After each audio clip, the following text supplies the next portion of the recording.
Welcome, welcome, welcome, everybody. Welcome, and everybody, welcome again. And one more welcome to everybody, part of our continuing series. We want to appreciate you for coming out, where we interview professors, writers, reporters, columnists, activists, anybody on the left, anybody on the right, anybody who has a thoughtful perspective so that we can provide a variety of opinions directly to you, the public, so that you could do this thing that was popular when I was in high school called thinking for yourself. Maybe it'll come back, maybe it won't.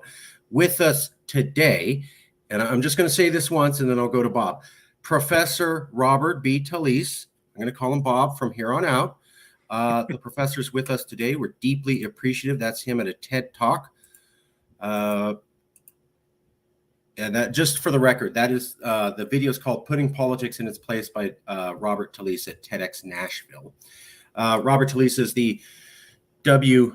Alton Jones Professor of Philosophy and Professor of Political Science at Vanderbilt University in Nashville, Tennessee. Native of New Jersey, Talisse earned his PhD in philosophy at the City University of New York Graduate School. His academic work focuses on democracy. More specifically, Talisse writes about how a democratic political order can assist and complicate our efforts to acquire knowledge, share ideas, understand what is of value, and address our disagreements. His research engages questions about public discourse, popular political ignorance, partisan polarization, and the ethics of citizenship. Talisse has lectured throughout the world. He is the author of over 100 scholarly articles and 12 books.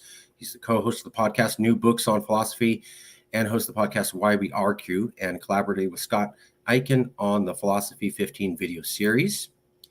Some of the books that he wrote are directly related to what we're talking about: Sustaining Democracy, What We Owe the Other Side, Political Argument in a Polarized Age, Overdoing Democracy, Why We Must Put Politics in Its Place, Pragmatism, Pluralism, Engaging Political Philosophy, and Why We Argue.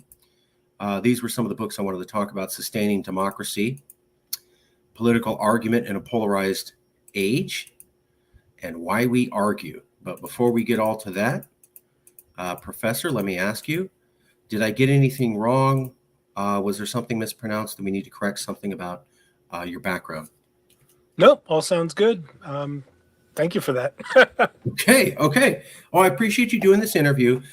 You are very well studied in this arena. Let me ask you just off the top. So, Sustaining Democracy came out in 2021. Political Argument in a Polarized Age came out in 2020. And then I think Why We Argue is 2014.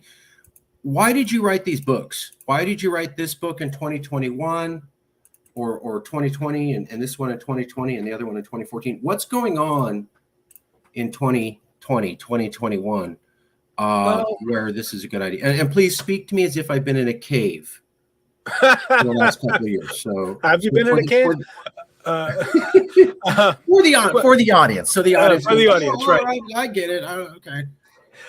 So my work in philosophy is I'm a political philosopher. My main concern is with democracy and what democracy requires of us as citizens and how we can make democracy succeed and flourish.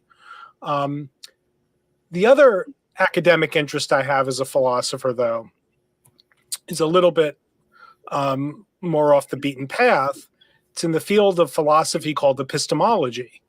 Epistemology is a word that comes from the Greek word episteme, which means knowledge. So epistemology is the part of philosophy that tries to understand what knowledge is, how knowledge is acquired, whether we can find things out by just thinking really hard about them, or do we have to get our hands dirty with the world to find things out? Are there different kinds of knowledge?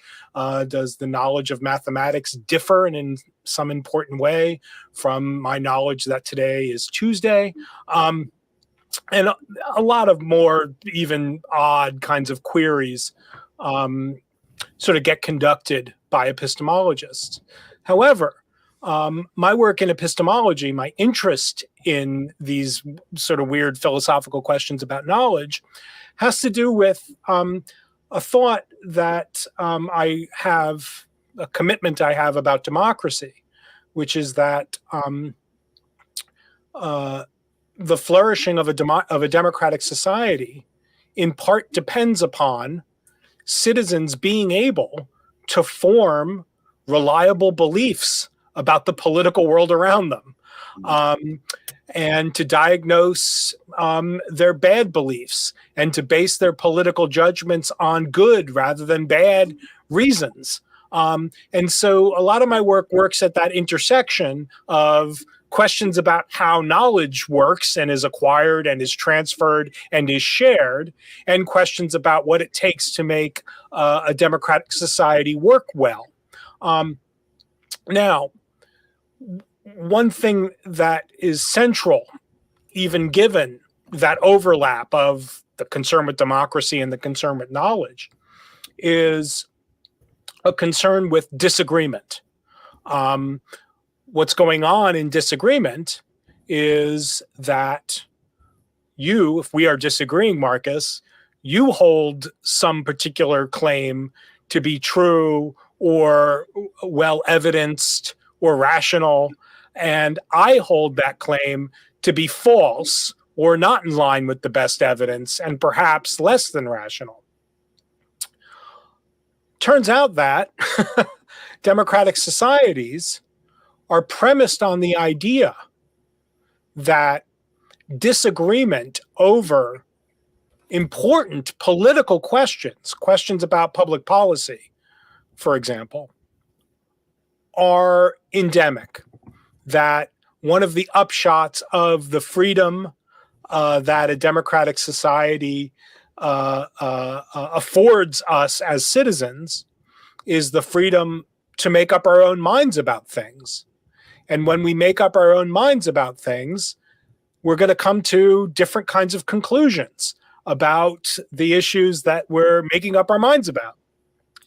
And so part of the task of figuring out how a democratic society can flourish and thrive is the task of understanding the best ways to manage political disagreement.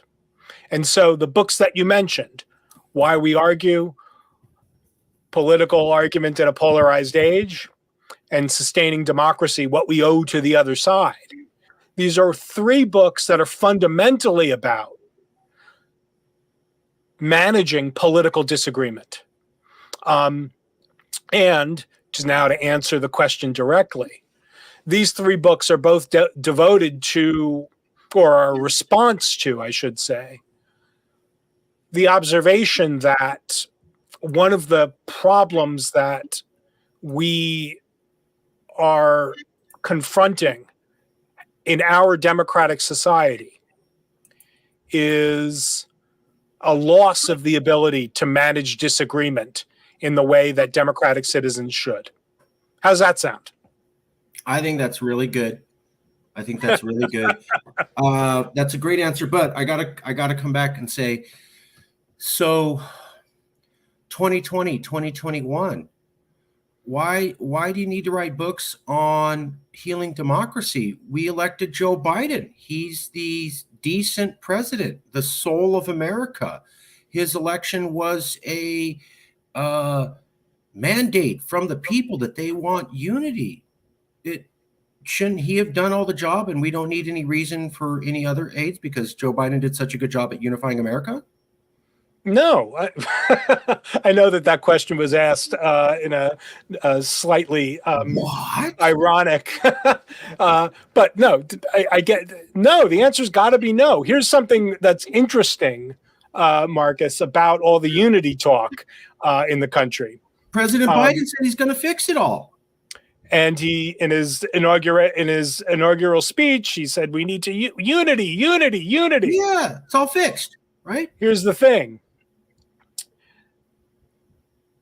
An overwhelming majority of democratic citizens, by which I mean citizens across the political spectrum in our democracy, overwhelming majority of the American electorate says they want unity, says politics has become too toxic, says political incivility has gone off the rails and needs to be reined in. Everyone likes the sound of unity and civility and harmony. and we must not be enemies. We're friends. We just disagree. Everyone likes that message in the electorate. And then when you ask those same people, who's to blame for the toxicity, for the incivility, for the disunity, they almost always say the source of the problem are the people on the other side. So here's an interesting sort of sociological fact about the American electorate. Unity is a winning political message, because when people hear unity, they interpret it as putting the other side in its place, deracinating, eliminating, overcoming the other side. That's a profoundly, I think, anti-democratic sentiment, that democracy, the sentiment is democracy thrives when all of the political opposition has been silenced, has been put down, has been overcome. Democracy runs on disagreement. Now, so when Biden, or any other politician for that matter, taps into that talk of civility and healing, Pence does this too on his speech. It's politicians reacting to a winning political message that tests well with the target audiences. The messaging, though, the content, though, is something I think that's contains something a little sinister. And let me put it slightly differently. If the health of a democratic society depends on overcoming antagonism, we shouldn't be Democrats. I agree. I've been doing a lot of reading, and I'm not endorsing the man because he did a lot of things I disagree, but I keep coming back to Ronald Reagan. And Ronald Reagan was a partisan. He loved slamming Democrats and making fun of them. But he would also work with Democrats and make sure that legislation got passed. He seemed to be of both things were important to him. You know, slam the Dems, but then also get some laws passed with some of the Dems. And it seems like we've gotten rid of the whole second part and we're just slam the Dems. You know, that's what we do. If we get something passed, who cares?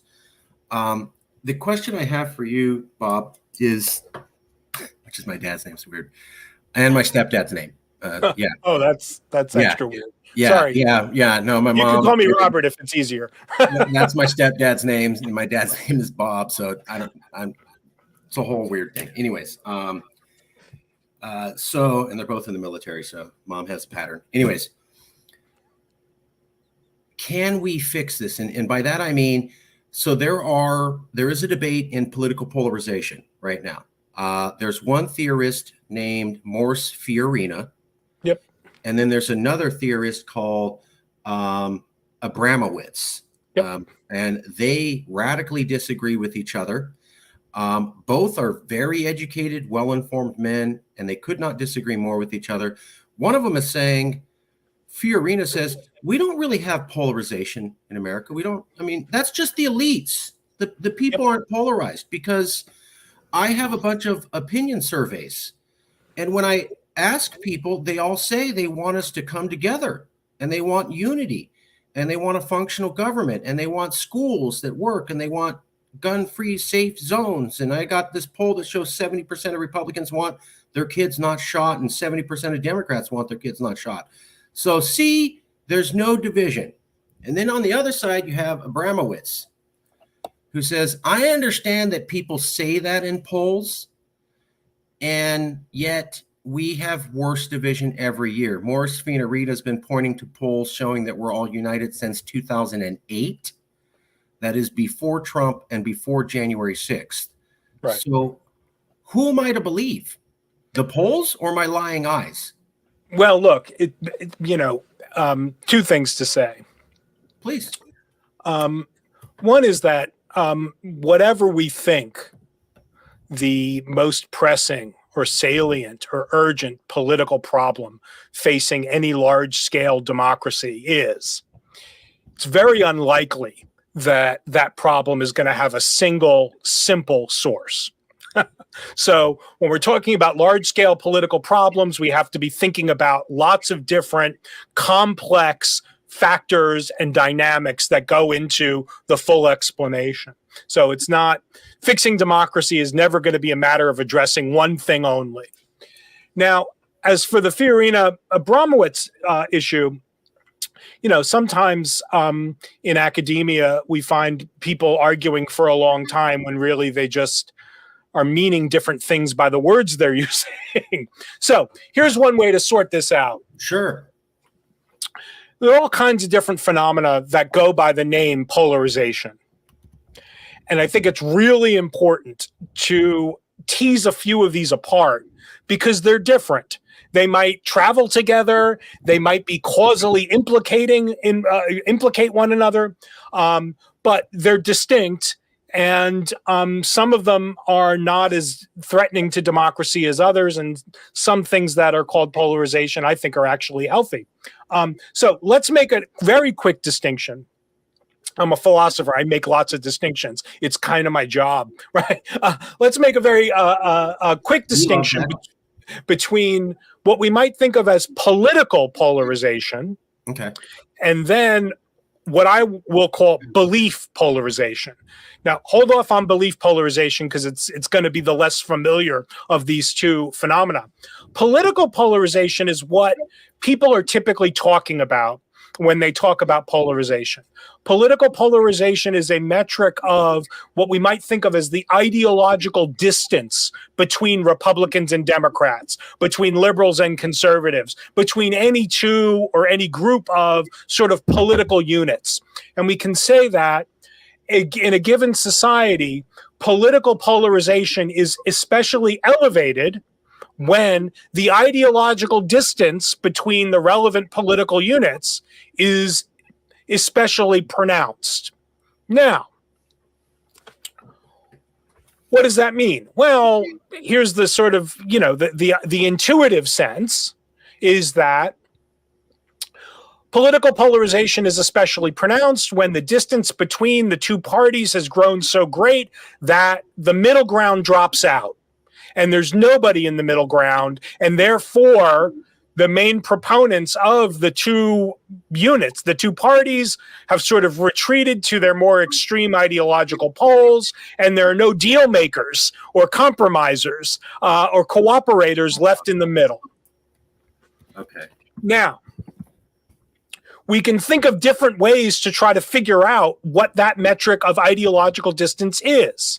And part of what's going on in the Fiorina-Abramowitz debate is they're thinking of that metric in different ways. One might look at the political leaders, the party leaders, and say, how much of what Joe Biden is for is Mitch McConnell for? Right. And if the answer to that is really low, that is a metric of ideological distance. If the metric is not low, if that number is not low, then they're closer together. Okay. We might look instead, though, not at the party leaders, but at the party platform. We might say, how much of what the Republican Party's platform is about jibes well with or is friendly to what the Democratic Party platform is for. And as the number goes lower, ideological distance gets more extreme. Now note, those two metrics need not be parallel. You can have two parties that have a lot of overlap in their political platforms while you have party leaders who are at one another's throats. Can have that. Okay. So these two things are different. Now, let me just mention a third, because I think this is where the real action is. Instead of looking at political leaders, party spokespersons, or political platforms, another way of thinking about political polarization is to look at the average citizen who affiliates with a party and to get a metric of what the average Republican affiliate and what the average Democratic affiliate think of one another. How they feel more specifically about one another.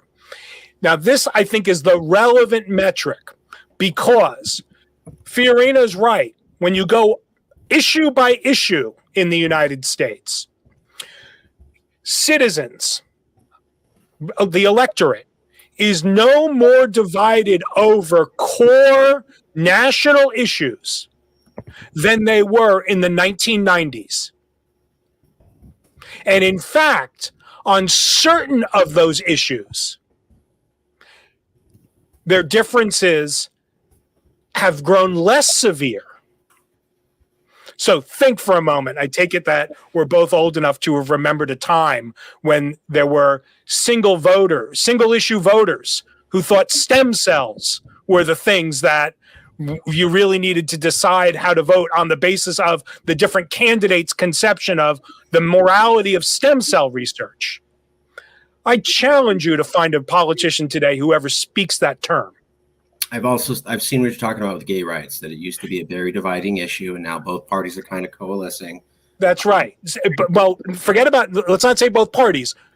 The citizens, regardless of political affiliation, are coalescing. Think now about abortion. The Republicans are going to have a real hard time. I think they miscalculated something here because, again, I remember a time when I was a young voter, abortion was a huge wedge issue.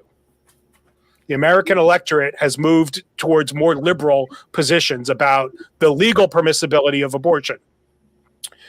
Now, that's interesting because despite the fact that there's more unity around certain kinds of core public policy questions, nonetheless, political polarization along that third dimension I just described, cross-partisan hostility among average, rank and file party members, ordinary citizens, that's gone through the roof. What's happened in the United States is we've got less to fight about, but nonetheless, we're more disgusted by the other side. So the answer to your question, who do I believe? Both. It depends on what we're talking about. If we're talking about negative emotions and animosity towards the other side, the United States electorate is more severely polarized in that sense than it's been in the past 30 years. Significantly more polarized. If we're talking about rubber hits the road policy questions, there's been no escalation of polarization of that kind among the American electorate since the 90s. Almost no. Okay, so if I could repeat back what I think I'm hearing. Morris Fiorina is correct. There are a lot of surveys and they keep coming up and, hey, how does everybody feel about abortion? Most people agree. Hey, how does everybody feel about, that kids getting shot in school? Most people are against it, At the same time, while that's true, he then goes, because I have this survey data, I can then make the statement that the people are not polarized at all. There's no polarization amongst the public. It's just the elite. That is incorrect. Although his data is correct, jumping to the conclusion of therefore nobody in the public's polarized is incorrect, because clearly we can see the people are more disgusted with each other, the average voter. I would say that we need to recognize that the word polarization is used in different ways. In one sense, the American electorate is highly polarized, what's sometimes called affective polarization. What are the severity of the negative feelings the ordinary citizen has towards the partisan rival? That's escalated. If that's what we mean by polarization, the American electorate is highly polarized. If by polarization we mean, as Fiorina does, the actual divisions over policy, the American electorate is not notably polarized. The puzzle is what's driving all of the hostility if it's not actual difference about policy. That's the puzzle of contemporary American democracy. Why do we hate each other so much? And add one thing, not only do we hate each other, we like hating each other. We enjoy hating one another, despite the fact that the actual policy issues, we don't have really much to fight about. That's the puzzle. How's that? That's good, because that's been confusing me. I've been because they're both going at it, and maybe Fiorina is technically using everything correct, but when the guy appears on videos, the way it comes across is anybody who says the American people are polarized in any fashion is an idiot, and nobody should be saying that. No. Yeah, well, if he says that kind of thing, that's just a mistake. That's The people who are good, the people who are concerned with polarization are concerned with what I've just called affective polarization, the intensified animosity among partisan rivals, despite the absence of commensurate difference with respect to the actual policy questions. Let me tell you one thing. Here's a fact about the United States right now. Negative emotion towards cross-partisan marriage is more intense than negative emotion towards interracial or interfaith marriages. Americans would rather see their kid marry someone who worships the wrong God than votes for the wrong candidate.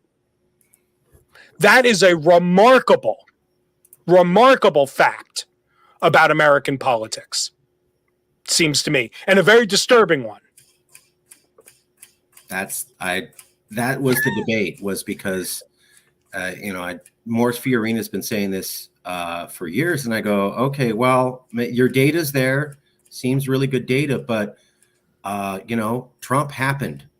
I talked to many people who said their communities became polarized with the Tea Party before Trump or with Trump, and they've never gotten depolarized. And so when I hear, the public's fine, they have no, I'm like, that's not what I'm hearing from people on the ground. No, I'm with you on that. That the public's not fine. There are a lot of questions about how we understand what the right diagnostic language is to use about what's not fine.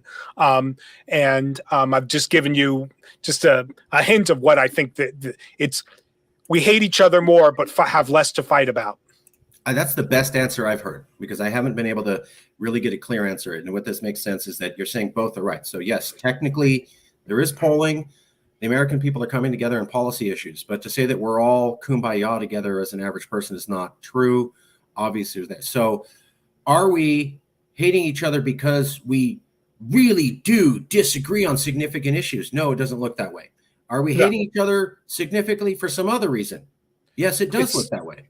It's some other reason. So remember I said I wanted to make this distinction between political polarization and then this other thing called belief polarization, because I think that belief polarization is what starts to explain, what starts to unravel the mystery of why we hate each other so much, despite the fact that we disagree at the policy level less and less, or we don't disagree more severely at the policy level. Belief polarization is a cognitive phenomenon that is well studied since the 1950s around the world. It's hard to find a more robust and stable social scientific finding than the finding that says that we are vulnerable to this phenomenon. Here's what the phenomenon is. Members of like-minded groups, the more they interact only amongst themselves, the more radical they become. This is, sometimes we think of this as the yes man phenomenon. Marcus, you surround yourself with people who just keep telling you how great you are. You start believing that you're great. And the more they tell you, the greater you think you are, right? Well, similar thing. Groupthink is another sort of popular related dynamic. Here's the thing. Group polarization has been found around the world. It doesn't only attach to like-minded groups who all believe the same thing about some political value. Here's an experiment. I swear this happened. Get a bunch of people in the United States together who all agree that the city of Denver, Colorado is notable, among other reasons, for being especially high above sea level. Get them talking about the elevation of Denver, Colorado. The longer they talk, the higher each person thinks Denver is. Mm, mm, So mhm, you get a mhm, bunch of people say, mhm. how attractive do you think Margot Robbie is? The longer they talk, the more attractive they think she is. So now here's where, so as we become these more extreme versions of ourselves, we also become more like-minded. So the whole group not only becomes more extreme, but becomes more unified, more in agreement. As we become more like-minded and more extreme, it becomes more important to us to maintain our like-mindedness. So like-minded extreme groups become more and more into conformity within the group. So our more extreme selves are more conformist. As our more extreme selves become more conformist, we become more invested in separating ourselves from perceived outgroup members. As we become more invested in separating ourselves from the outgroup, we come to detest them. Note, this entire dynamic has nothing to do with information, with beliefs. It is purely a social cognitive dynamic. And thanks to the internet and siloing that occurs offline as well as online, we're surrounded more and more by people who are just like us. That explains the escalating hostility for outgroup members. How's that? That's pretty good. I want to show you a couple things if I can, Yeah, and ask opinion. Great answers so far. Thank you for clearing up that those two things. I was having trouble getting past that, but it's all just good. just to back up what you're saying, uh, political polarization, sorting colleges into red and blue schools. That's the people. College towns. Now people are not going to different universities because of the politics. People are not marrying each other. This Yep. came out in the Atlantic magazine. That's a very reputable magazine. Yep. And then Time magazine also found one that said people aren't dating each other. And it used to be about a third in 2012 and went to over half in 2020. Yep. Uh, That's just the tip of the iceberg, Marcus. well, there's also this one. If we want to get super scary, there was this one that came out in September 2021. I had a lot of people discount it because they go, well, that's COVID and people are upset. But I go, hold on, look at this. 74% of Biden voters, 78% of Trump voters. Yep. That's not the elites. That's not the elected officials. That's right. Voters. That's right. Feel all voters from the other party are, quote, a clear and present danger to the USA. I changed that to danger, but it was clear and present danger. The phrasing that's typically used when you ask Americans about a Russian nuclear missile strike or an ISIS terrorist attack. I understand people were upset with COVID, but damn, Nope. 4/5 of both parties are saying, I view you this as big a threat as Abu Bakr al-Baghdadi coming back to life and saying, I'm going to blow up a wow. It's amazing. It's amazing. Right? Not good, right? Not good. Okay. And if what I was just describing as belief polarization is part of the I believe that belief polarization is part of the explanation. And to go back to some of the data that you cited before this particular point, if you think that online spaces, our social media threads, our content on YouTube or whatever it is that we watch, whatever we do to get our news, if you think that all of that is sorted according to partisan identity, and it is, and if you think that's siloing and creating echo chambers, and it is, some of these data that you just pointed to show that our offline lives are sorted according to partisan identity. I've noticed the chances of running into a conservative voter at a Whole Foods grocery store are really low. Thank you. I was going to get into that. So I'd heard, well, let me show you a map and then let me ask you another question if I can. Yeah. Actually, first, before we do that, I'm going to ask you a tough question, sort of, but I'm telling you up front. Morris Fiorina was told about this study here by Time magazine, and where a third of the people said, I don't want to date people outside of my party. And then it jumped to over 50% by 2020. And he basically discounted the whole thing and said, I think people are just fooling on that survey. We don't really need to pay attention to that. Yeah. One particular survey might be okay to say that about one particular survey. This is a fairly standard result.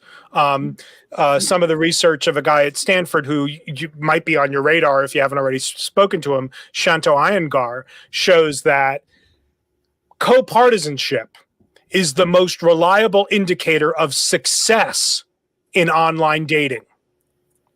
So much so that it is now common practice among people who coach others in how to get more dates. So sort of people who try to play matchmaker as a living for people. It is now common practice, and you can ask these people this, when you're setting up your profile, if you want to maximize expressions of interest in your profile, remove from the profile and even your photograph anything that could suggest a particular partisan affiliation. So no American flag in the background of your photo if you want to maximize interest. And this is Iyengar, I believe. Yeah. Yeah. He's at Stanford. Iyengar. I need to look up that study. I didn't know that. I had heard about others, but yeah, that wow. If you send me an email, I could send you some of his work. I will. But so one study you can say, people are just gaming it, or they're but this is a fairly that online dating, families, households, neighborhoods, workplaces, and even occupations have become increasingly partisan sorted. Yeah, is just undeniable. Okay, it's just undeniable. So we can say the public is effectively polarized, polarized, but they're not politically polarized, meaning when it comes to actual issues. However, they are spatially sorted. Society is segregated according to partisan affiliation. Would you be referring to the concept known as the big sort? Yes. And more recent work that has shown that pattern that gets described so well in that Bill Bishop book has not only persevered and continued, but on some metrics has gotten even more extreme, more severe. That's what these maps are. If I wanted to show you these, but you got to it before I was able to. So, well, that just means that we're talking the same language here. Birds of a feather. New York Times did something in 2016, about a decade or more after Bill Bishop wrote his study corroborating it. And then you also have a study by some researchers in 2018 where they also corroborated it. So people have been corroborating it. But basically, this is the map I always go to. This is from the New York Times. So in the top left is elections for the president by county. It's very minute, detailed. Gray means competitive county. Sometimes they like Obama. Sometimes they like McCain. Depends on where they think America is. And depends on who has the right message for the time. Okay. Blue means don't even think about running in this county because Democrats always beat Republicans by 20 percentage points or more. Red means don't even think about running in this county because Republicans always beat Democrats by 20 percentage points or more. It's called a landslide election county. If you scroll all the way down, the map, so in the top left is 1992. If you go all the way down to the bottom left, that's the 2016 election. And then you can also look at the 2020 election. And by 2016, almost all of the battleground states have been completely wiped out. And you have only solid landslide election states. The map in 2020 is corroborating that. It's a different type of map. But basically what you could see is we used to have a lot of light pink and light blue. And over the same period of the 1990s to now, we've gone to all hardcore red and all hardcore blue, almost no light pink, almost no light blue found anywhere in America. Right. And so this seems to suggest the American people have been sorted increasingly since 1992. Does that make sense? I think it's, well, not only does it make sense, I think it's true. Part of the story here is one that is told effectively by a political scientist who, again, might be on your radar, Liliana Mason. Yep. Good. I've already been trying to get a hold of her. Haven't managed to, but we do have her. We read Uncivil Agreement. Are you? That's it. How did you? I mean, look, it's my job. It's my job to know all this stuff. Okay. That is a very, very compelling book that shows that the answer to the question is yes. The big sort phenomenon has gotten worse, more severe, more intense, and it's because largely political affiliation has, through lots of complicated channels that she describes in the Uncivil Agreement book, partisan affiliation has become more of a matter of lifestyle than political policy opinion. That we think of ourselves as liberals and conservatives, and that's the lens through which we think about where our political stances should be. One last thing, in the United States, you are more likely to change religion than you are to change partisan affiliation once you have a partisan affiliation. Think of that. That's in a study. I gotta get that. More likely. More likely to convert to a different religion than to change your party once you have a party. That's partisan affiliation. Once somebody has a partisan, once somebody affiliates with a party, it is the most stable identity that they've got through their lifetime. Yeah, speechless. Good. It's amazing, isn't it? I study this, and once again, for you, the public, I learn. I have my assumptions corrected. I learn new stuff. I had really been caught up in that debate between these two guys, Abramowitz and Fiorina. You helped me out with that. I appreciate that. I couldn't figure out what the hell was going on because they both were showing lots of good data, and like going, well, and they're both kind of going, well, that guy's wrong. And it's going, well, I like your, no, that's learning something. I did not know that about you're more likely to change your religion than to change your party. I find myself, I don't know if it's a good thing, continuously shocked. So I've read all the stuff on marriage and dating, and nobody's saying, but then you hear about another thing and you're like, whoa. It's bad out there. I mean, there's still some people who go, no, it's not that bad. It's fine. I'm like, no, man, it's bad out there. I'm not trying to be sensationalist, but I think it is. One of the questions I had is, this suggests by Bill Bishop, corroborated by the New York Times and also 538, The Atlantic, many other publications, that we started sorting ourselves out in the 1990s. That's way before social media came on. That's way before we had the Fox News, CNN battling with each other so consistently. How did we have polarization back in the 90s? But it's not way before the 24-hour news channel with the 24-hour news cycle and talk radio. So you're right that the heavily sorted media channels, television, cable channels, that's a later development. But those marketing strategies that led to the MSNBC and Fox News climate that we have now, that starts when you've got cable television. And the impact of talk radio is also not to be discounted. And let me add one other element to this. Please. And it's the Christian churches in the United States.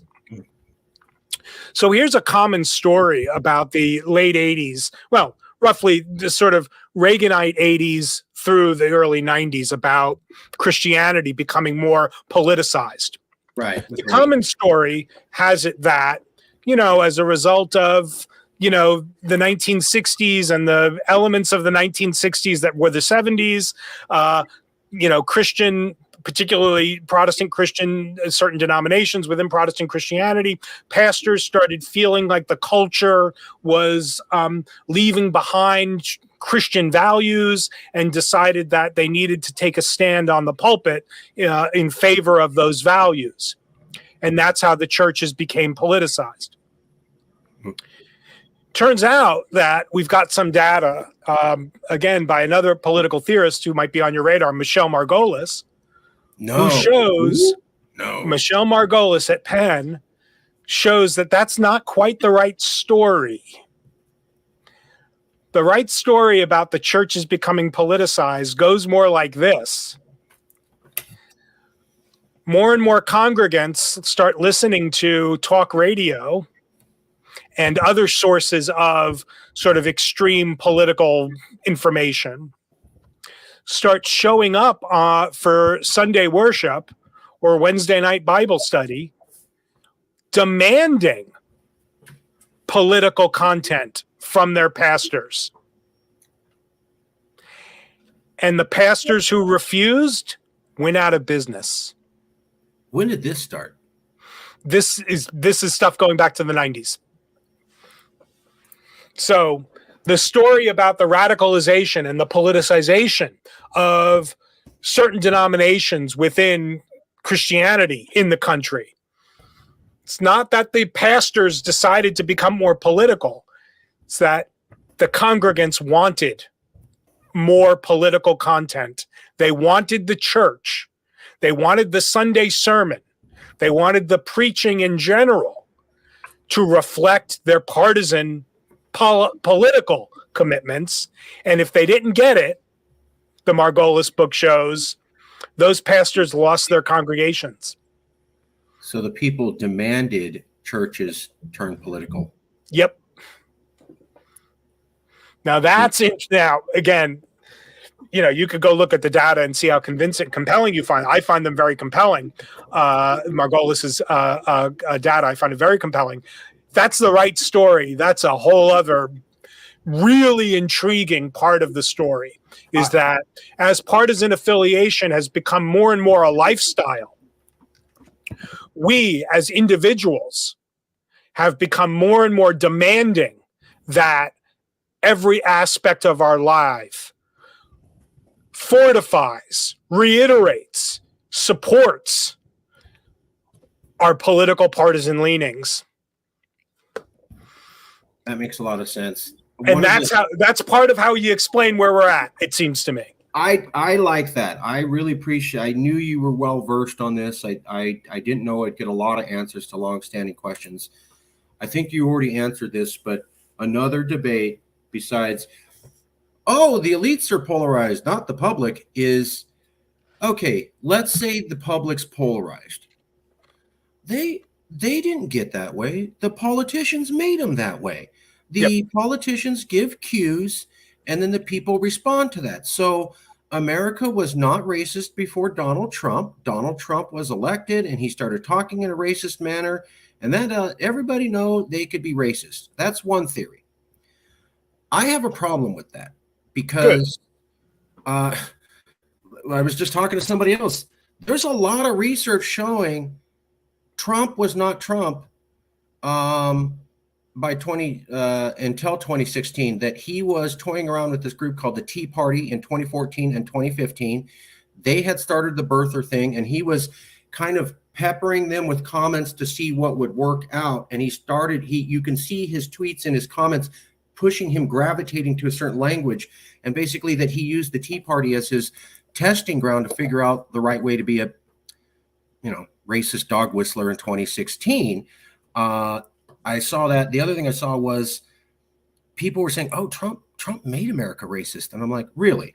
So I remember there were 2 Miss America pageants when Obama was president. 2 Miss America pageants. One was a girl whose parents were from Lebanon. Another was a girl whose parents were from India. Now, both these girls are American girls. They were born here, they're raised here, they talk like they're from here. They wear what American girls, Fashion 21 or whatever they do. When they won the Miss America contest, the news had to cover it because the amount of hate across America was so large, it was beyond anything they expected. The media was shocked. And then 2 years later, when they had the Indian Miss America, it was the exact same thing, where you see news reporters going, oh my God, people like really hate these people. And they're saying, get a cloth on top of your head and get the hell out of the country because we don't want any Muslims here. Neither one of those girls were Muslim. Didn't matter. Right. Doesn't matter. Trump did not make that happen in 2010 and 2012. He did not go back in time and convince everybody to hate Miss America. So if Trump made America racist, how come there was racism before Trump? Yeah. So again, I think that when we're talking about these kind of phenomena, these dynamics, the causal arrow, what caused what, yes, thank you, never goes in a single direction, and it's never just one factor causing another. So here's just a bit of sort of armchair, because I'm a philosopher of social science, right? Stuff is complicated and messy. And the way that causal relations work between various kinds of social phenomena is never unidirectional and never singular. So the full explanation has got to bring lots of different forces to bear. So here's what I want to say. I want to say that the way polarization works between elites like the Donald Trumps and Joe Bidens and Mitch McConnell's and AOCs of the world, and the polarization of the affective sort among the electorate and the belief polarization, the extremification among the electorate, work together in a loop. That is to say, as we become more extreme, as we become more sorted, the political parties, the political candidates, the political campaign managers, and the handlers of the elected officials, their job is made easier. When you have an electorate that looks like the bottom 2020 map rather than the upper left 1992 map, all of the strategic decisions about how to win re-election or get elected in the first place are very easily made. Why? Because when the electorate is sorted according to partisan affiliation, extremified because of belief polarization, and polarized at the affective level in that they have real feelings of disgust and distrust towards anybody who's an affiliate of what they perceive to be the political other side, then candidates can win election on the basis of resentment for the other side alone. They don't have to put forward any actual platform. They don't have to say where they stand on anything. They can just run on the basis of how bad the other people are. Note two things about the 2020 election. Republicans had no platform.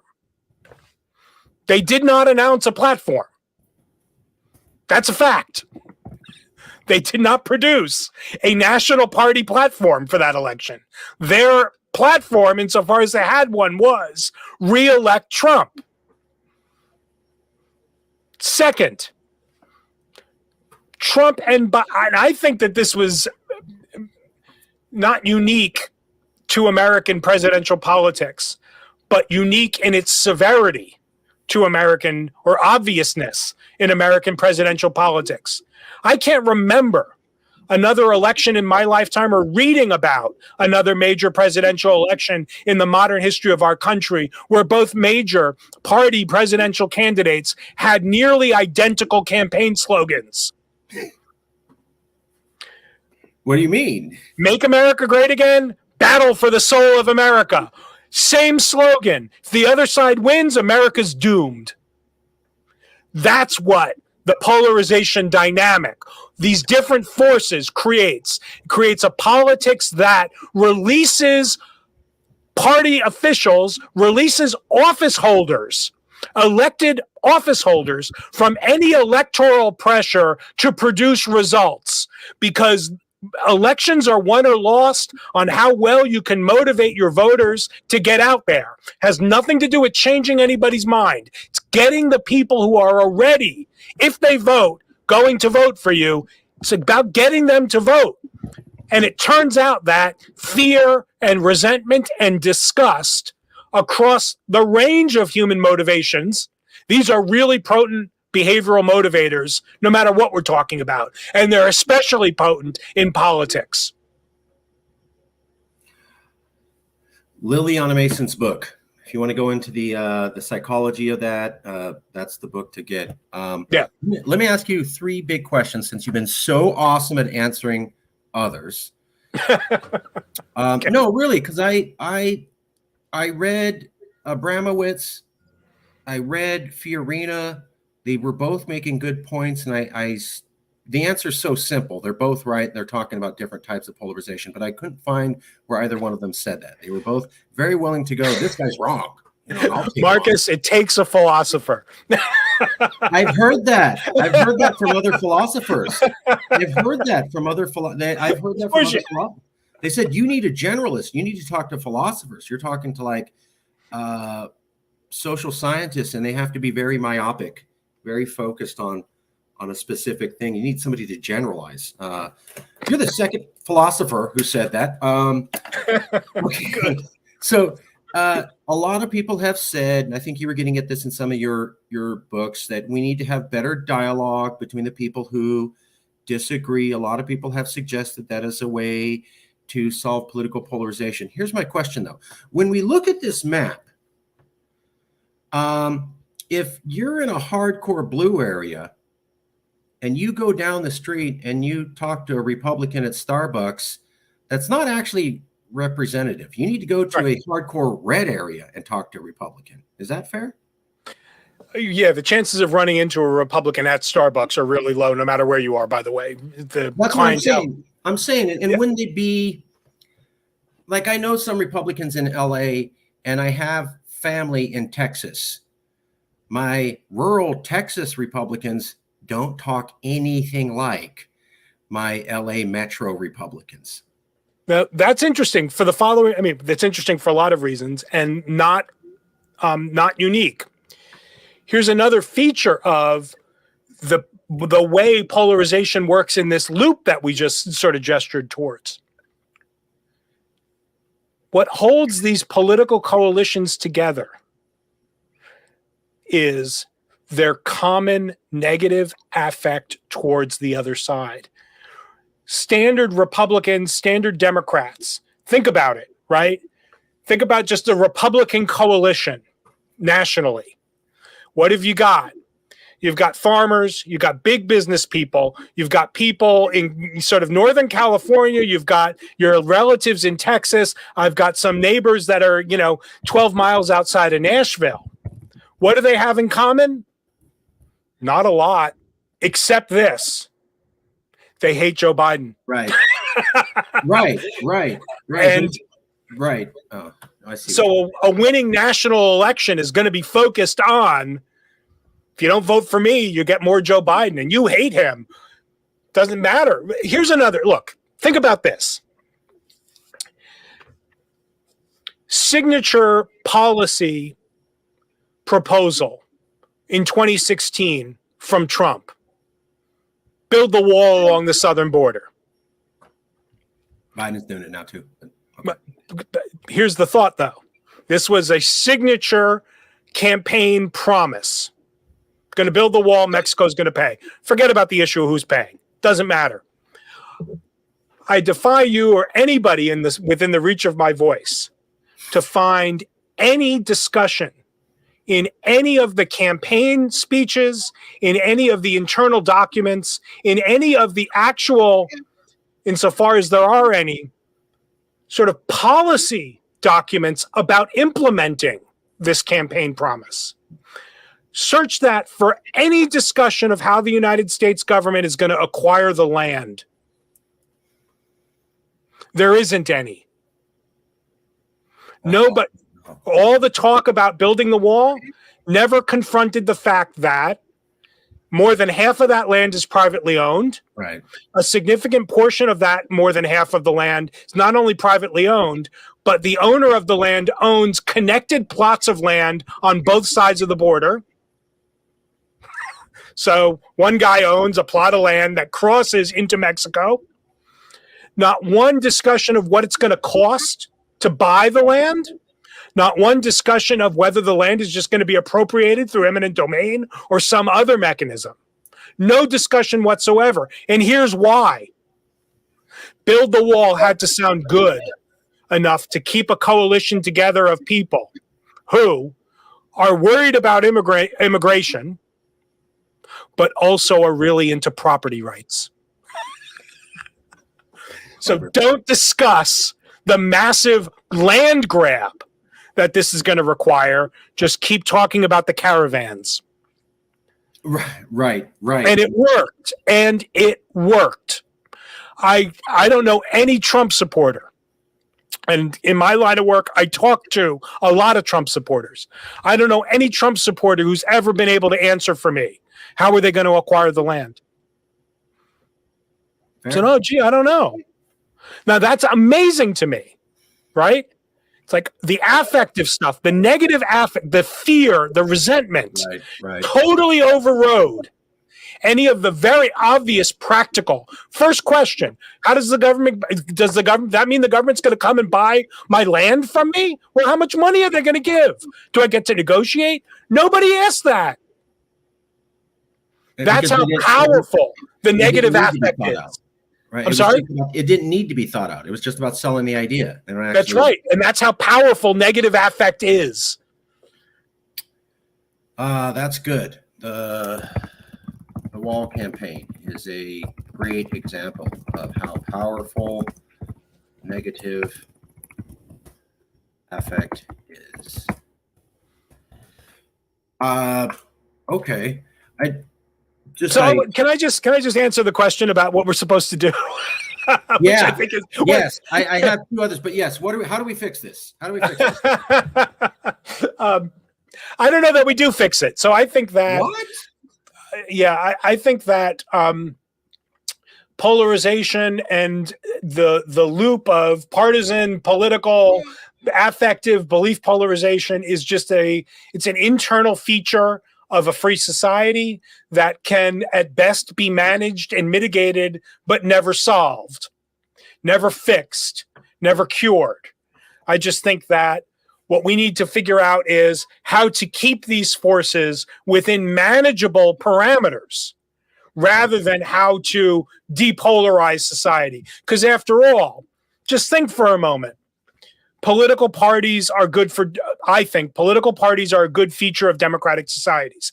They simplify the cognitive burden to the ordinary citizen by saying, here's a political group that is going to tell you these are their core values, and then they're going to try to propose policies that are in line with them. That makes it much easier than spending your weekends, in a library trying to read up on trade embargoes and all kinds of other stuff. So I think parties are healthy for democracy. I think partisan opposition is healthy for democracy because at least at a certain level, it's partisan opposition, even some degree of partisan animosity from the political parties and the elites and the candidates, thinking now about Reagan, liking to slap the Democrats around. One nice thing about that is, again, it lightens the cognitive burden of self-government because it makes salient to the ordinary citizen what the stakes are in a particular election and where the fault line is drawn. I think all of that's good.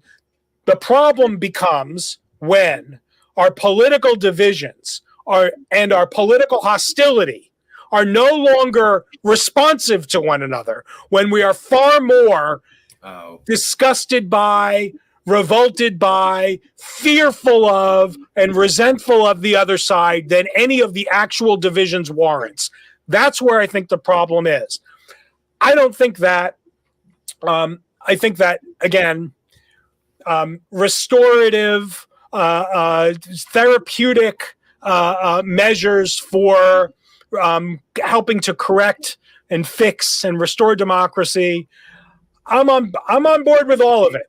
right? You know, there are lots of groups in the United States, Braver Angels and all the rest that Jim Fishkin and the deliberative polling and citizen jury stuff that stage these highly curated encounters across partisan lines among ordinary citizens. And they report some very encouraging results that people who engage in these sort of, hear the other side kind of events turn out to, dampen their negative attitudes and become more informed voters and so on and so forth. So I'm all for that.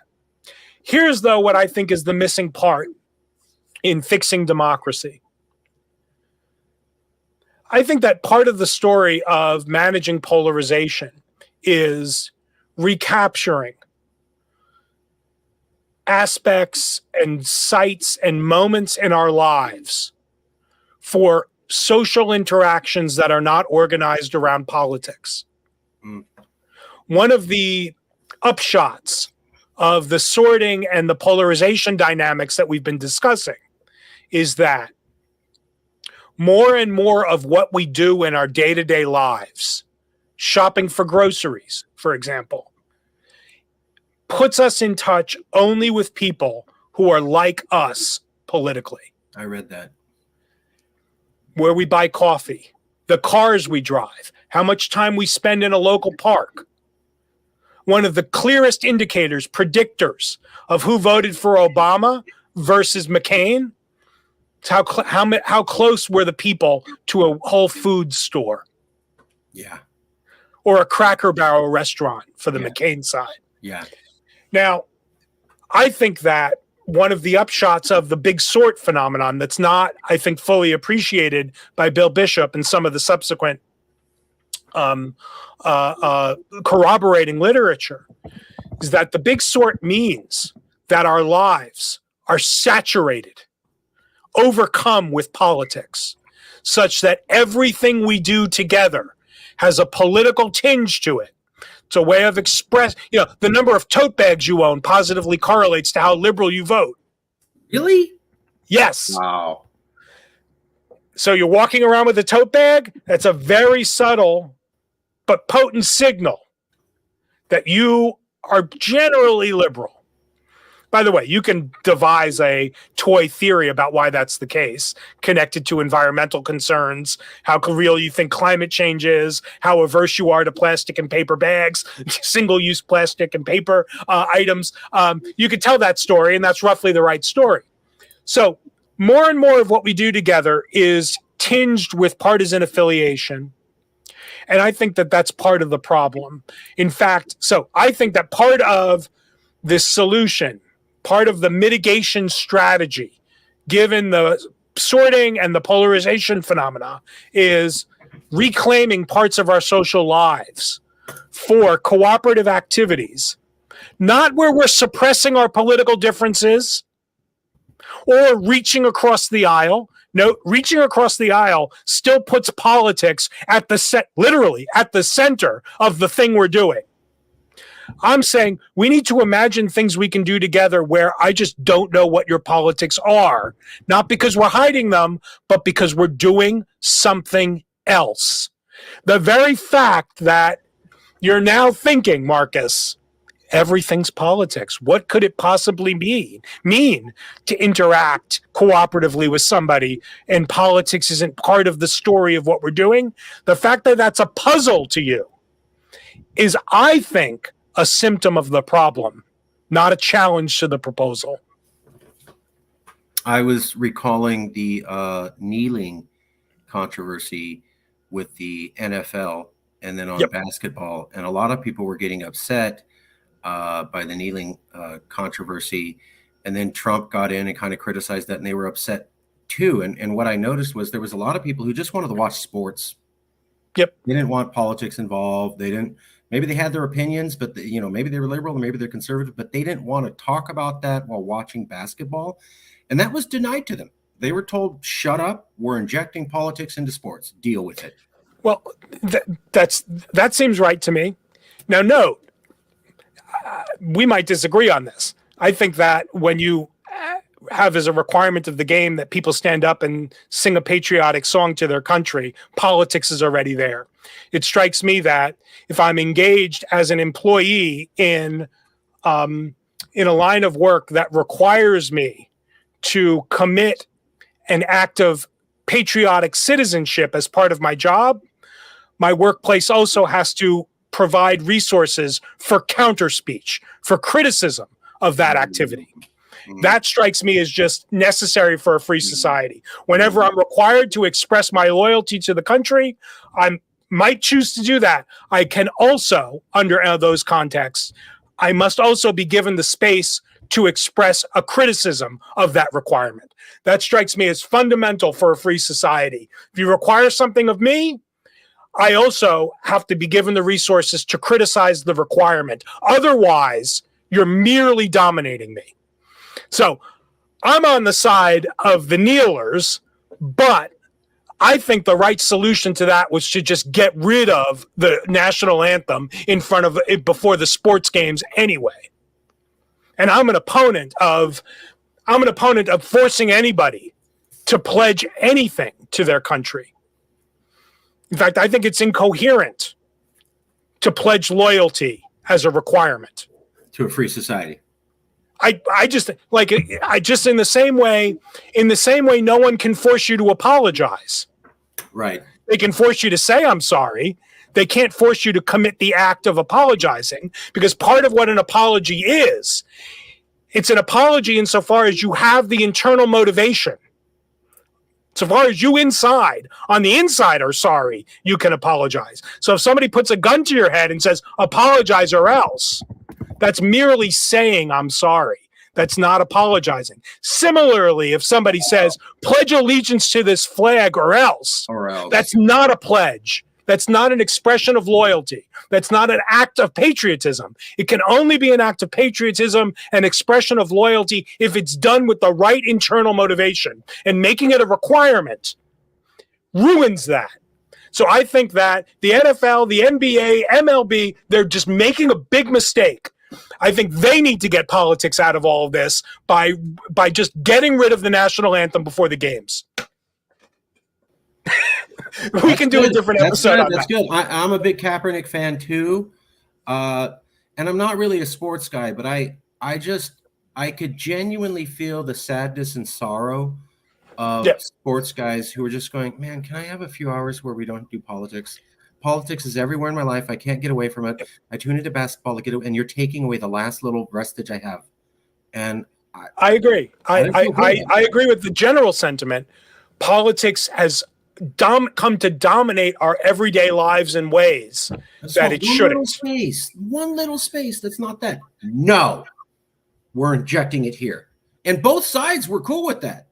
Both the right and the left were like, yeah, let's inject our politics into sports. Well, you can see why they're cool with it. It's a nice sight, very salient to the ordinary voter to say, see how bad the other people are? Right. It's just, Trump got involved, the left got involved, and I'm like, the public doesn't want either one of you guys, but the public didn't get what they want. Let me ask you, we're winding down. Two big questions for you. You're a philosophy person. I am going to email you and ask for some of those studies. Thank you so much for the information. The Liliana Mason book has the thing about partisan affiliation being more stable than religious, and I'll send you the Shanto Iyengar stuff. Nice. That's okay. I'll look for that. Liliana Mason. I have the book. I'll need to reread it. Yeah. Here's a theory that I have. I haven't really been able to get very far with it. Is there a point where the public becomes too traumatized that they can't come back together? For example, the IRA, the Irish Republican Army in the Northern Ireland and in the period known as the Troubles, roughly 1960s, 1970s, 1990s, that started on one day. So the Irish were going to have a peaceful protest about getting the British out, and the British sent soldiers in and mowed down 20 to 30 people in front of the public and then said, it's cool, let's just call it a day. After that day, there was no more peaceful protest in Ireland. You just couldn't convince the Irish to do it. It was all about the IRA, or I'm not going to be involved.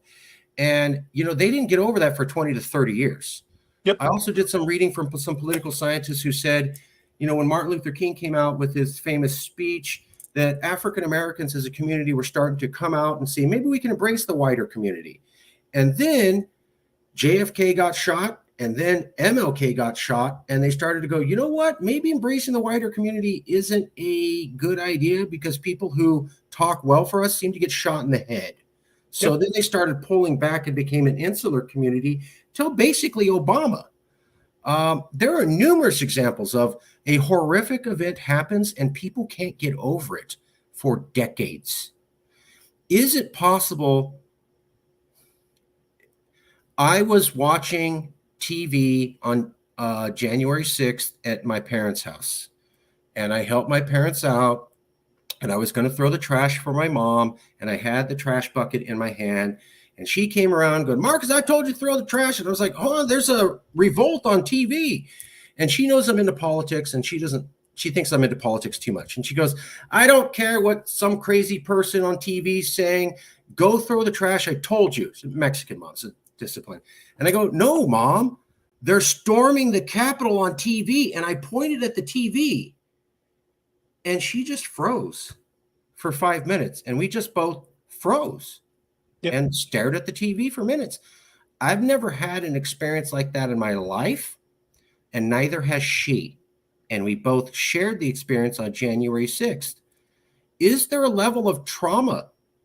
Hey, January 6th is bad. Oh, I changed my mind. January 6th is cool. And now I'm going to get half the country to walk it back and say it's cool. Is there a level of trauma where you can just go, wow, I don't want to be part of this anymore. I understand maybe things work the best, but this idea that we're going to come back to it, gone. Count me as the Irish in 72. Count me as the African Americans in 68. Is that possible, or is that just not really an applicable theory because we're Americans and we're very different from the rest of the world? Well, it's a really good question. I don't know the answer. I will say that anybody who says that the possibility you are envisioning is too remote, I think they're wrong. I think that the possibility you're envisioning is a very real possibility that the country has experienced a kind of trauma connected to the way it's been conducting its politics over the past 2 decades, perhaps reaching its most severe point to date on January 6th and some of the days following. But, we've got another election coming up. Who knows what we're going to see? But I think that you're right, that that's a real possibility. Now, my hope is that we could still pull American democracy out of the fire. That's my hope. My hope is that we can still find ways to turn the temperature down, to de-escalate some of the unjustified, warrantless hostilities, not to bring people together, because I think democracy is all about disagreement, conflict, people wanting different things. I agree. But learning how to manage those conflicts in ways that don't turn every political decision point into a battle for the soul of America. Right. Thank you. Right? Yes. So I'm hopeful that we can pull back from that. I'm not convinced that we can, though. I'm hopeful. Right? Not hopeless. Right? Not hopeless. Hopeful, but not convinced. The philosopher William James had this distinction between this third thing in between optimism and pessimism, what he called meliorism. Meliorism is the attitude that if we work hard, maybe things can get better and disaster can be averted. If we do nothing, disaster is assured. True. Of course. Right? Of course. So if we keep doing what we're doing, your worst, the bad scenarios you are envisioning are almost assuredly going to come to pass. If we try something, maybe something different will happen, but it's not guaranteed, is my point. Einstein, right? Don't keep doing the same thing, expecting different results. It's good, right? Something Exactly, like that. something like that. So I don't know if we can. I'm hoping we can. The thought that I've been exploring most recently about what, in addition to, trying to find other things to do that aren't politics together, finding ways to interact with people where we can see them at their best in a way that doesn't allow us to tie their good behavior to our conception of who they are politically. In addition to that, I've been thinking that we, both as a country of citizens and a democracy, but also we as people who think about democracy, me and you, other people in my line of work, other people in your line of work, I think that we've been focused almost too much on the idea that citizenship is always a collective public mode of being, mode of activity. If you go and Google, this is what democracy looks like, you'll get hundreds of thousands of pictures, always of the same thing. A bunch of people standing in front of the Supreme Court or the Congress with signs, marching, protesting. That is part of what democracy looks like. Part. But you know what else democracy looks like? Sometimes it looks like this. Right. Opening a book. This happens to be a political philosopher's book about the state by a very good political philosopher named Philip Pettit. That doesn't matter. Sometimes democracy looks like sitting alone, reading a book, thinking about political questions, political circumstances, political ideas that don't so easily map into our contemporary partisan divides, that expanding our sense of what political thinking is a way to better contain the political divides we confront within a broader spectrum of democratic opinion. That's where I think the polarization stuff really harms us. It shrinks our conception of what's thinkable for a good democratic citizen to the point where we come to believe that democracy is possible only when everyone's just like me. And that's a profoundly anti-democratic thought. It's supposed to be a serious show. I'm sorry, just the way you said that. It's true. It's true. It's like, I'm a moderate, and moderate America means everybody agrees with my opinion. And democracy works well. And, I'm for, like you were saying earlier, like, I want all of us to come together. I want everybody to compromise. What I mean is they compromise with me. They give me more of what I want and shut the hell up about it. When I say compromise, I mean you compromise with me, because obviously you're going to realize I'm right and you're wrong. So that's exactly right. That's what we should do. I have to totally agree with what you're saying is the solution. Been doing a lot of interviews with people around here, and some of them are very conservative, and I would disagree with them. But they would always end the show with going, no one does this. And I feel more comfortable with you. You straight up disagreed with some of the stuff, but we actually talked together and came to understand each other's opinion. And we did feel better and more connected to each other. What was sad was that I would ask them, you doing this with anyone else? No one's doing this. Nobody on the left, nobody on the right's talking to each other. I can't name another person on the left who's going out of their way to talk to people on the right, besides myself. Can I give you an anecdote that I found? Yeah. And I'm trying to figure out a way to quantify data out of some of what I'm about to tell you. Okay. So you might remember, so it might turn up in the book I'm writing, which is a book about solitude and the political value of solitude. But you might remember 2 years ago, I guess, the Met Gala with Alexandria Ocasio-Cortez's dress. And she wore a very fancy dress with "Tax the Rich" sort of, painted on the back of it in big red letters. Now, I don't know if you followed the discourse about the AOC dress, but I happened to follow it on social media pretty much in real time. And something very, very interesting occurred, at least in the social media threads that I was monitoring. Mostly, by the way, these were threads of people on the left and the progressive left in particular. Okay. And so start seeing people saying, "Yeah, go AOC, tax the rich." Yeah. So a bunch of people commending her for the messaging. Okay, that's good. Then the threads turn into the discussion of what does it mean to say tax the rich? And then for a very brief period, there were discussions about whether tax the rich means something like Jeff Bezos needs to start paying his fair share, or close the loopholes that allow there to be billionaires, or, right, make it a crime to earn over a certain amount of money. I've heard that. Or, okay, so you got an expression of, a half a dozen, maybe more, different views about what the slogan tax the rich means. Some of which are more traditionally liberal in the sense of the Democratic Party, the Bill Clinton, the sort of moderate, redistribute wealth so society is more egalitarian, this kind of thing.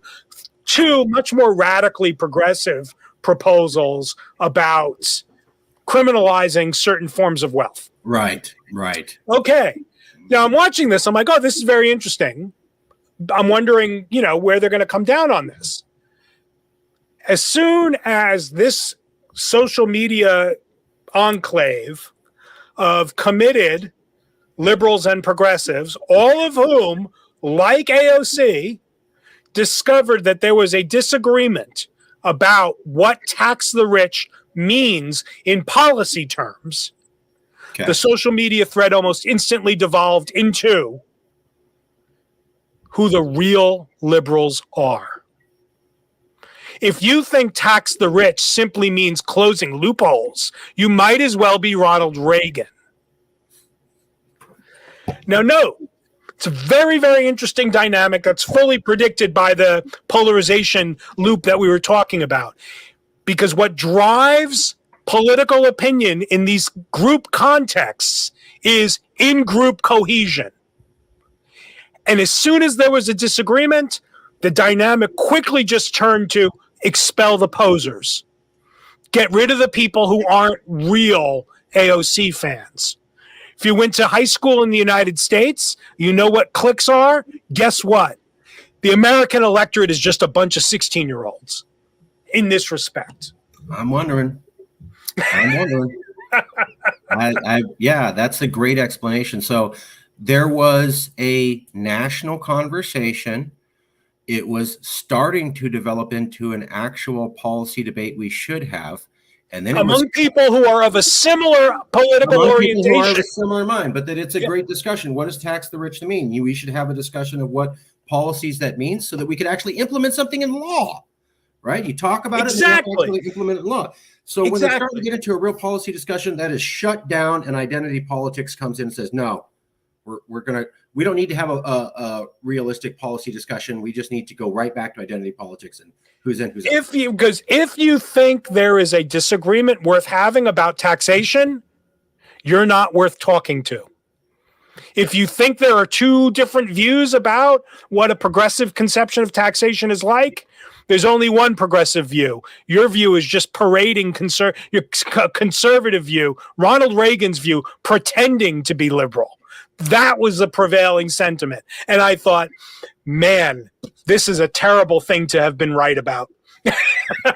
So liberals out fake liberals, and Republicans routinely talk about rhinos. This is the same dynamic. This is the same thing, right? It's like, I don't want to have a policy discussion. You're a poser. You're not really one of us. You're not really in the group. You're acting like an insider, but really you're an outsider. And thinking there's a discussion to be had means that you're not worth talking to. That's the fundamental commitment of this mindset. thinking there's a discussion means you're not worth talking to. And again, that strikes me as that's the authoritarian's mindset. That's not the Democrat. That's not the defender of democracy's mindset. No, I didn't think it was. Alexandria Ocasio-Cortez, I was glad she got elected, but she's done some highly controversial things.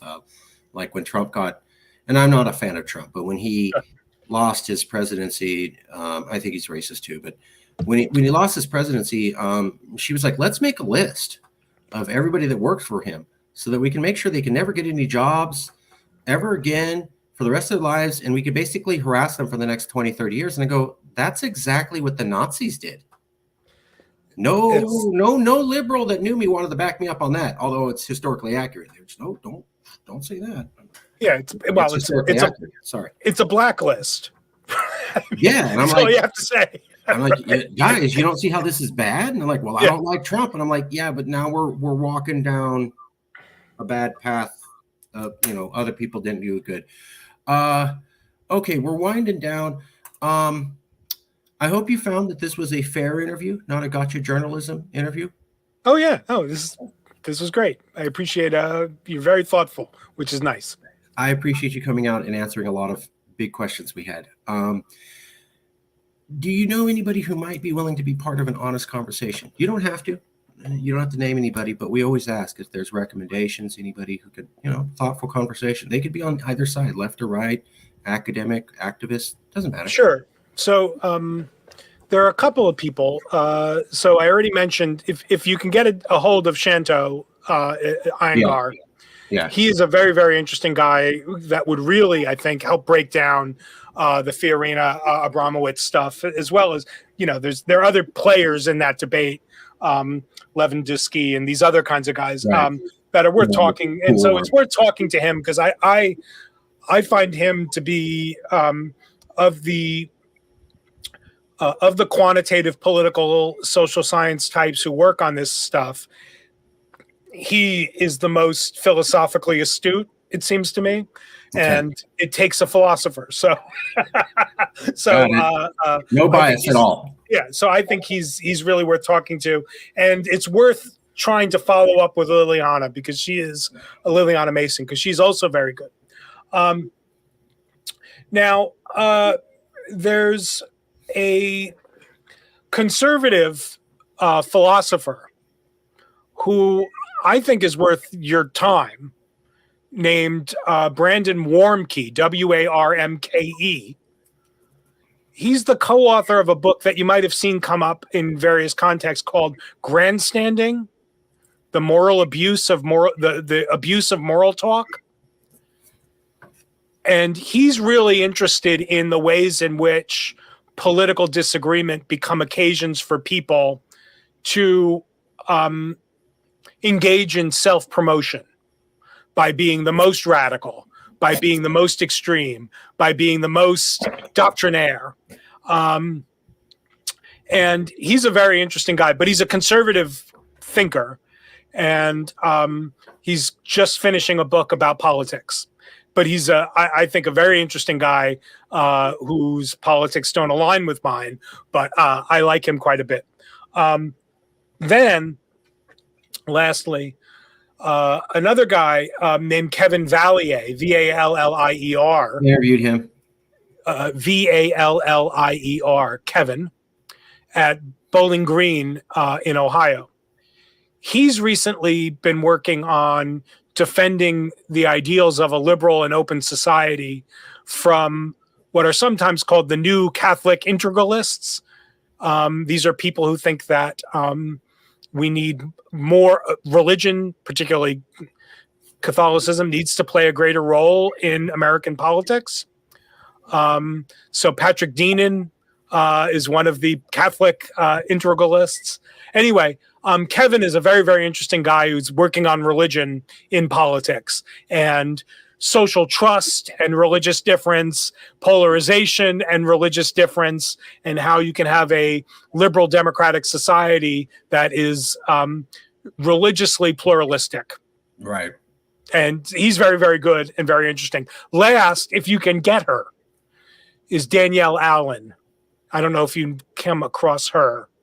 I have not heard of her. I know the other three people, Shanto Yangar, Yeah. Brandon Warmke, I've been trying to reach out to. Kevin Valier, we already interviewed. Oh, okay. Sorry. Mason, we're trying to get. No, yeah, but who? Danielle Allen at the Ethics Center at Harvard has just published. One of her early books is called Talking to Strangers, and it's about the democratic value of interacting with people who are unfamiliar to you, talking to them when you're not so clear what they're going to say. But she has a brand new book called Justice by Means of Democracy. And so she's interested also in how do we have a relatively stable and just democratic society, given all the hostility and corruption and divisiveness that comes with democratic politics. She is extremely good. She's hard to get a hold of, but definitely worth the effort. We'll make an effort. Definitely. Okay. Thank you so much. No problem. Last question for you. You're not you. You're not me. You're a third person. You don't know this person. You don't know who they are. They're going to watch this video a week from now. And they're going to say to themselves, wow, that was a good video. I learned a lot of material. And I'm struggling to remember it all because there was a lot of new concepts I had heard. But there was this one thing that the professor said that, boy, I mean, it's 5 days later and I cannot get this thought out of my head. What is that one thing you want somebody watching this video to not be able to stop thinking about 5 days later from now? That polarization means a lot of different things. Well, that was quick. That's the one thing. That's usually supposed to be a stumper, but okay. No. I think that this is a really, really important sort of, I don't want to say technical. It's a really important philosophical point that when we're talking about polarization, and especially when you hear a politician complaining about polarization, we need to ask questions about what we're talking about, because the term refers to different interrelated phenomena, not all of which are especially bad, but many of which in combination are really toxic. And learning how to tease those apart and think about polarization not simply as the distance between the parties, but as also a metric of how hostile we are towards perceived partisan opponents. And the belief polarization phenomenon that when we surround ourselves with people who are just like us, we transform into more radical and extreme versions of ourselves. I think that having those conceptual categories, I think, goes a long way to thinking helpful thoughts about how to conduct ourselves better politically. Right on. Okay, we'll leave it there. Thank you for coming out, Professor. I will email you a copy of this, and I'll ask a few of those questions on the studies. I'll email you very shortly a copy of the video, and I really appreciate you answering any questions and just being able to be here and available. I mean, you helped me understand a couple key debates we were having. I'm glad to hear it. Just quickly, is this edited? Can you break down what happens in a month, in a week? Yeah, so this is live. This is being broadcast to my channel, Marcus Ruiz Evans on YouTube. Great. Under the live tab. That's where all the other 100 professors who've been interviewed, email or personal or telephone, are going to be listed. You're going to be listed with all of them in the same place. I'm going to send you a link to the video, and it's going to go right to the video, and it'll be hosted by Marcus Ruiz Evans. That's me on my channel under my name. And it includes just basically all the professors' interviews going, 2 or 3 months back. So that's where it will be housed. And I'll get that to you very shortly. Sounds good. All right. Thank you for reaching out. It was nice to talk to you. Would you ever be open to a follow-up interview in the future? Sure. Thank you. Awesome. Okay. I'm easy. Sure. No, you're very well informed, and you're able to think in general about topics and think, overall. And like I said, a lot of researchers are very well informed, but they're trained to think myopically. And so when I go extrapolate what this means in the future, they have trouble doing it because they're not trained to do that. They're trained to What can I exactly prove perfectly 100%? Once again, it takes a philosopher. I've heard that. Okay.